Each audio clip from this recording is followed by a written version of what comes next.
په مزار شریف کې د سپینې امسا د نړیوالې ورځې څخه لمانځنه وشوه. د بلخ ولایت د نابیناو د موسسې رئیس په دې مراسمو کې له اسلامي امارت څخه وغوښتل چې د نابیناو لپاره د زده کړو او په کانکور ازموینه کې د ګډون زمینه برابره کړي، ترڅو دوی هم د ټولنې د نورو وګړو په څیر زده کړو ته دوام ورکړي. در آزمون کنکور اشخاص مسلکی که بتونه آزمون کنکور نابینا را بگیره از مرکز از وزارت تحصیلات عالی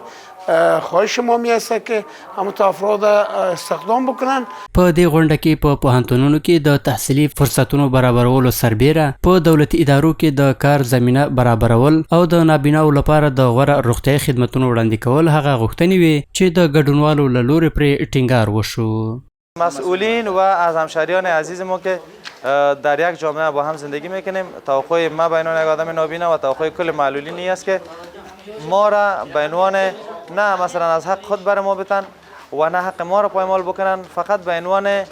یک همنوعشان، به عنوان یک انسان مثل خودشان در جامعه با ما کنار بیاین، ما را بپذیرن. مشکلاتی که بیشتر باید زود یعنی چی شوه حل شوه که نیاز مبرم است، او است که در قسمت تحصیل باید توجه جدی باید حکومت داشته باشه. د شته شمیرو له مخې اوسمهال په بلخ ولایت کې شاوخوا 18,000 نابینایان او د لید له اړخه معیوب کسان ژوند کوي، چې له دې ډلې څخه څه باندې 3,000 ښځینه دي.